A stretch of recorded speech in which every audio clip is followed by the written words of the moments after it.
There's a kind of intelligence that doesn't play by the rules of logic. It's not impressed by polished formulas, framed diplomas, or clever catchphrases. This mind digs into the unconscious, questions the obvious, and unsettles what feels comfortable. And when it shows up, it's rarely welcomed with applause. More often, it's met with silence, dismissal, or hostility. Society doesn't quite know what to do with someone who sees too much. That's where the deep thinker steps in. Carl Jung once said, "Thinking is difficult. That's why most people judge." That quote captures a chasm most avoid at all costs. Real thinking demands confrontation. And those who truly think challenge not just the world, but what the world is trying desperately to hide from itself. In this video, you'll understand why intelligent people often unsettle those around them. And more importantly, you'll learn to recognize the power of your own clarity, even when it makes you feel alone. So watch until the end, especially if you've ever felt out of place, misunderstood, or labeled just for noticing what others pretend not to see. And if you do relate to what you're about to hear, it doesn't mean something's wrong with you. It might just mean you're more awake in a world that still prefers to sleep. Oh, and don't forget to subscribe if you haven't already. There's plenty more truth coming your way. There's an immediate discomfort that shows up when someone thinks off script. A deep thinker often functions like an accidental mirror, not reflecting other people's egos, but the parts they've tried to bury. Think about history's great questioners. Socrates, for instance, exposed the contradictions and illusions of ancient Athens, and was condemned for it. What was so threatening about Socrates? Not his brilliance, but the way his brilliance exposed everyone else's blind spots and hypocrisy. He asked simple questions that led to inconvenient truths. Society's reaction? Silence him. Just like someone smashing a mirror because they hate the reflection. Kill the messenger. Not confront the message. That's a tale as old as time. Jung pointed out that what irritates us in others can reveal something unhealed in ourselves. But instead of leaning in, we tend to label and push away. The thinker becomes too much, off, socially weird, not because of what they've done, but because of what they make others feel. The rejection in these cases is rarely personal. It's instinctual. It's as if the thinker violates an unspoken agreement, shared ignorance. Their clarity doesn't feel superior. It feels threatening. They don't sugarcoat. They don't play the polite social game of pretending. And that raw honesty? Terrifying. When the group looks at the thinker, they see themselves. And they don't like what they see. So they try to erase the image. They mock, discredit, isolate. Not because of the message, but because of the discomfort it stirs. Thinkers aren't dangerous because they throw punches. They're dangerous because they spark ideas. And ideas can shake the very foundations of who we think we are. When someone unintentionally reveals what we've spent our lives avoiding, we reject them, not for who they are, but for what they represent. That's why so many thinkers go quiet, because being the mirror of a society's shadow almost always leads to exclusion. But what happens when the thing being repressed is the very scaffolding of society? That's when we meet the collective persona, the mask that holds everything together. Societies aren't just built on laws or institutions. They're built on masks. Jung called this the persona, the social face we wear to function and fit in. The collective persona is this mask on a larger scale, a set of behaviors, beliefs, and narratives that keep the group feeling unified. But when someone sees through the performance, the illusion breaks. The deep thinker doesn't threaten with noise, but with vision, and seeing too clearly dismantles the whole stage play. A consciousness that sees beneath the surface dissolves the role that society trains us to perform. That's why it's unsettling, because it forces others to confront what they've been pretending not to know. Jung warned, when we confuse our persona with our identity, we trap ourselves. And anyone who dares go beyond that boundary becomes a disruptor. They don't reinforce the script. They question it. They don't play along. They reveal the set. That's why they're seen as a threat to the smooth running of the system. The discomfort isn't about the person. It's about what their clarity exposes. The thinker tears off the costume, and no one wants to be naked under the spotlight. Society would rather keep a functional liar than deal with an inconvenient truth-teller. Because truth demands change, and change requires effort, loss of comfort, and letting go of beliefs. It's easier to guard the mask than let it fall. That's exactly what happened with Galileo. When he claimed the Earth revolved around the sun, he didn't just challenge an astronomical model. He cracked the core of how people saw their place in the universe. His truth wasn't feared because it was absurd, but because it was accurate. It threatened the entire theater. And as always, discomfort didn't lead to growth. It led to suppression. When a thinker steps out of the mask and lives in line with their vision, they no longer move with the crowd. And that quiet shift? It causes noise. The group's mask feels the tremor of authenticity, and it reacts like any threatened organism, by trying to shut it down. And when the persona is shaken, the system doesn't fight back with logic, it strikes with projection. Seeing what others avoid doesn't bring praise, it brings tension. And that tension needs a target. That's where projection steps in, a way for the group to dump all their denied fears and conflicts onto the thinker. The kind of intelligence that sees too much is often called cold, arrogant, unfriendly. But these labels say more about the people using them than the ones receiving them. They call insensitive the person who won't fake it. They call weird the one who won't play shallow. They call arrogant the one brave enough to think out loud. Jung saw this clearly. What bothers us most in others is usually a mirror of our own unfinished business. The thinker triggers old insecurities. They don't need to point fingers. Their presence already questions everything, and that's why the system tries to push them out. George Orwell captured this perfectly in 1984. Winston wasn't a threat because he protested. He was a threat because he thought. Because he started doubting the official version of reality.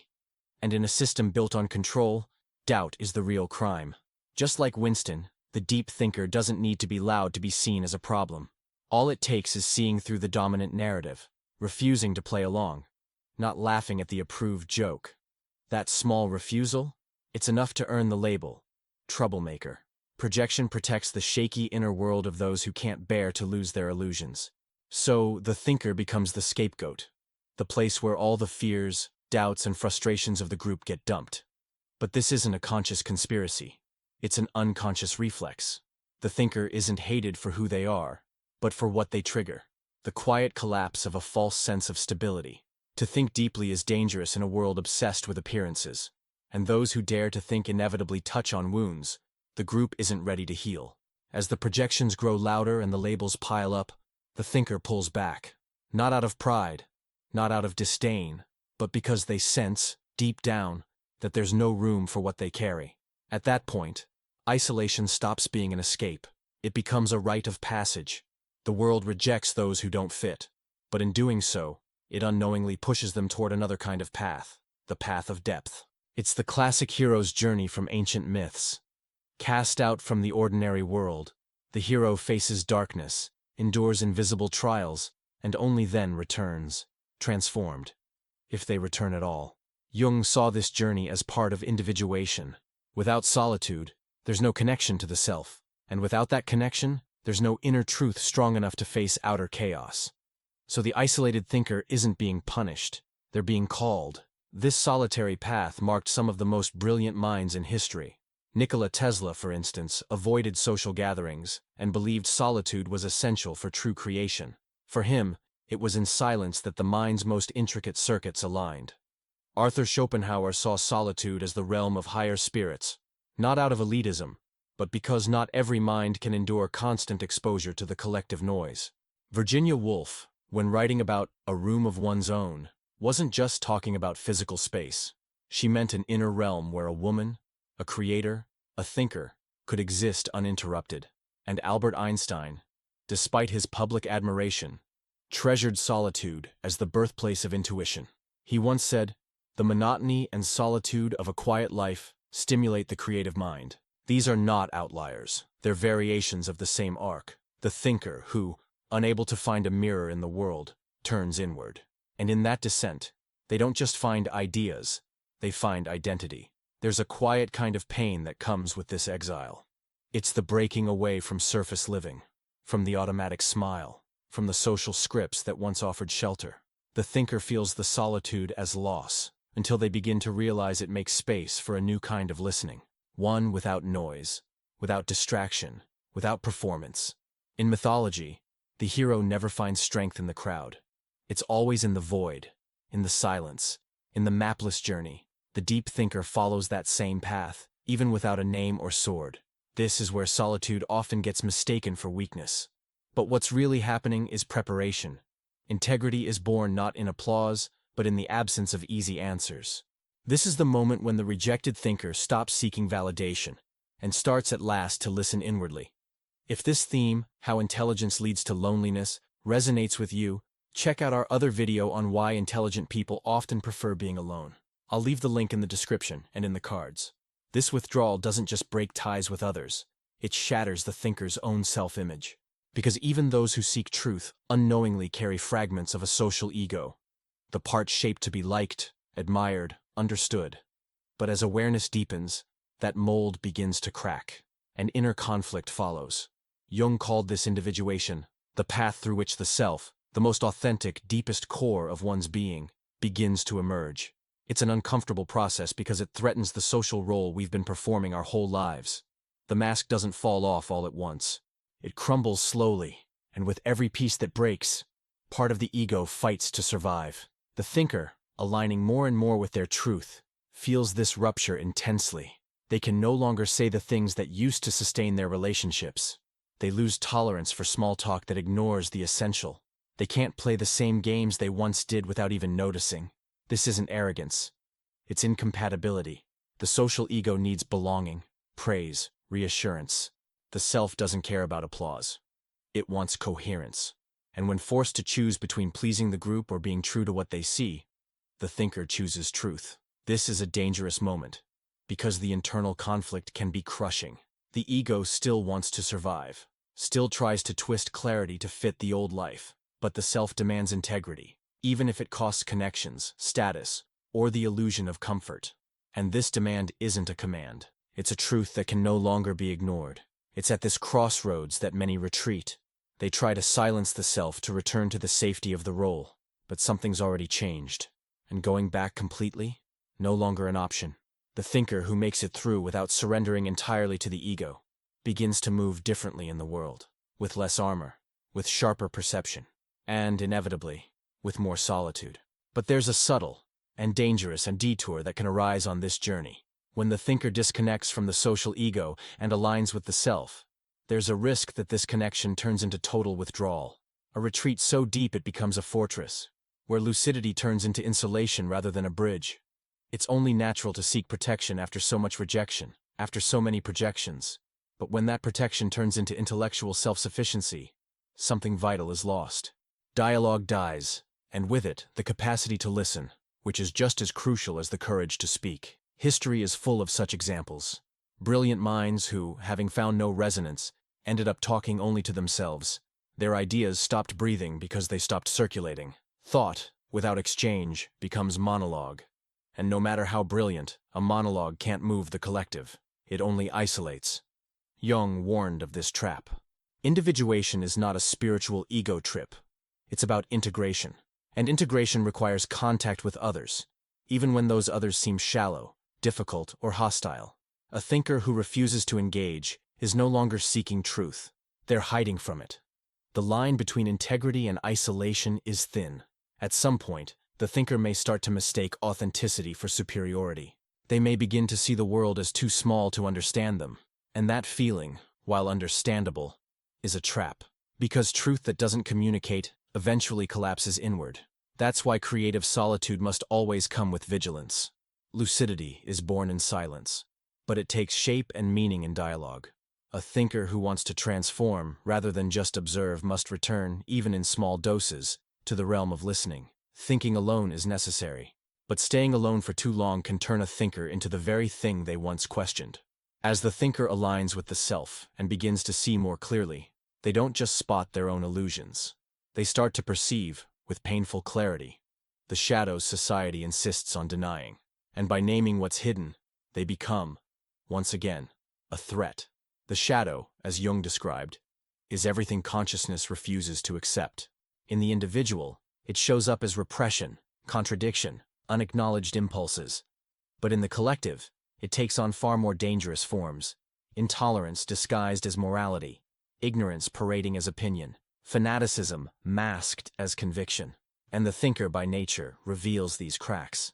It's not that they choose to confront, it's that they simply can't unsee what's there. And by pointing out the hypocrisy, the injustice, the incoherence, they strike a nerve. Society doesn't hate truth because it's false. It hates truth because it demands change. And that's the most uncomfortable and most noble role of clarity, to illuminate what was buried. But no one thanks you for bringing light uninvited. We'd rather protect the illusion, even if it costs us reality. The thinker becomes a living reminder of what's been suppressed. They walk around carrying truths no one wants to hear.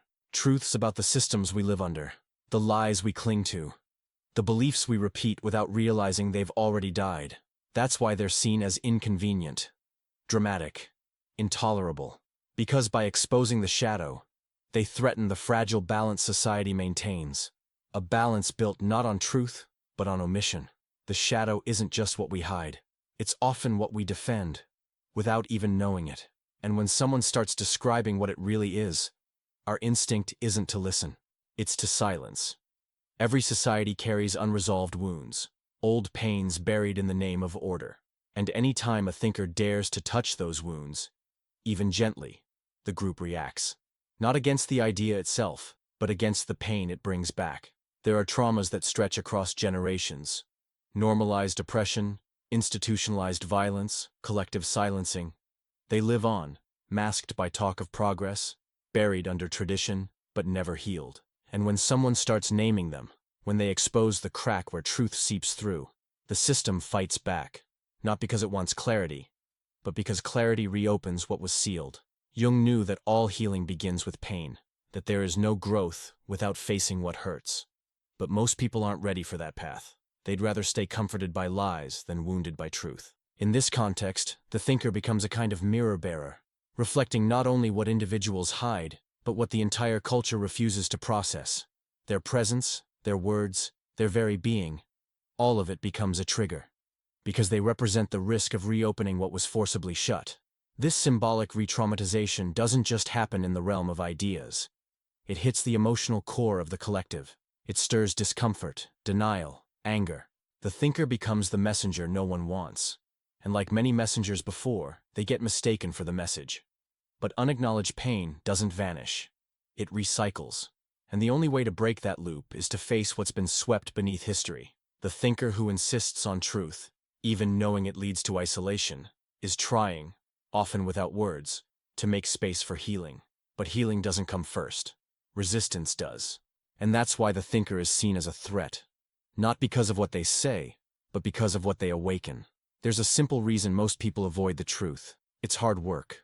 Integrating the shadow, questioning old beliefs, letting go of certainty. All of it demands effort, discomfort, and a rupture with the polished self-image we've built of ourselves and the world.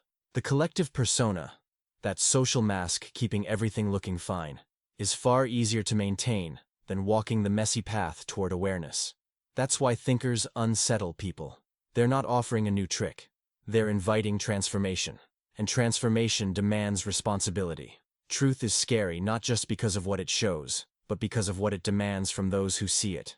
Because once you've seen, you can't unsee. And most people would rather not see.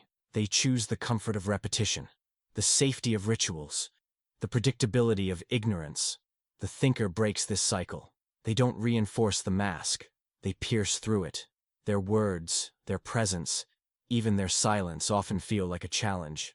And like all agents of change, they're met with suspicion. Because they don't confirm the collective, they disrupt it. But that disruption carries the antidote. Without it, society remains stagnant, addicted to its own illusions.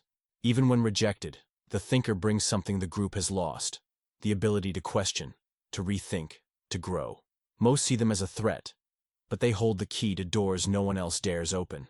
Being excluded from the group strikes a primitive nerve. There's an ancient instinct that equates rejection with danger. After all, for millennia, to be alone was to be at risk. But psychologically, this break has another meaning. It marks a threshold, a kind of symbolic birth. The thinker, pushed to the margins, isn't just being denied, they're being tested. Because it's in that exile they begin to feel the true weight of their awareness. Rejection stops being social punishment. It becomes an inner calling. Jung said, "Loneliness does not come from being alone, but from being unable to communicate things that seem important." That's the thinker's pain, not the absence of company, but the inability to share the vision they carry. And that pain, when moved through, becomes strength. What the group sees as failure, the unconscious may recognize as a right. The exit from the system, the silence that settles in, the loss of reference points. It all breaks things apart. But it also opens space. Without the noise of approval, the thinker starts to hear what was once drowned out, their own direction. It's in that emptiness that real awareness is born. Not the theoretical kind, but the kind you embody. The kind that no longer depends on external validation. Social isolation, when seen this way, becomes a portal, and crossing it takes courage, because there are no guarantees. But those who cross return changed. Exclusion stops being an ending. It becomes a beginning. Distance, when misunderstood, feels like raw pain, but when accepted as part of the journey, it becomes a tool. The loneliness that once felt like punishment reveals itself as fertile ground, and the thinker discovers a vital difference between being alone and being in solitude. Imposed loneliness paralyzes.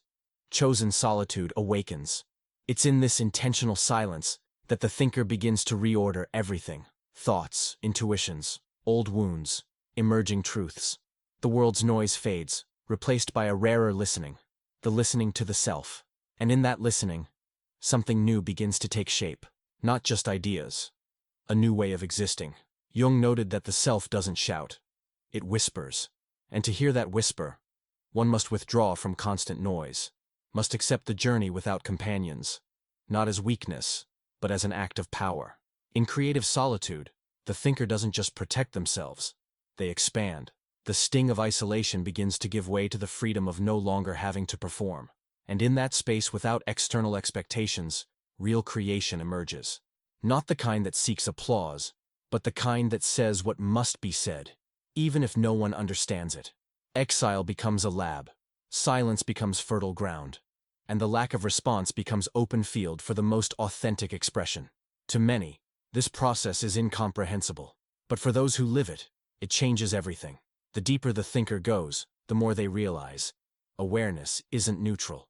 It transforms. And all transformation generates resistance. That's why, in a world addicted to distraction, awareness is both a risk and a mission. The mind that sees beyond doesn't just observe more. It activates discomfort in others. The thinker's presence becomes a trigger, even unintentionally. Their clarity stings the eyes of those still living in fog. But it also reveals paths that were once invisible.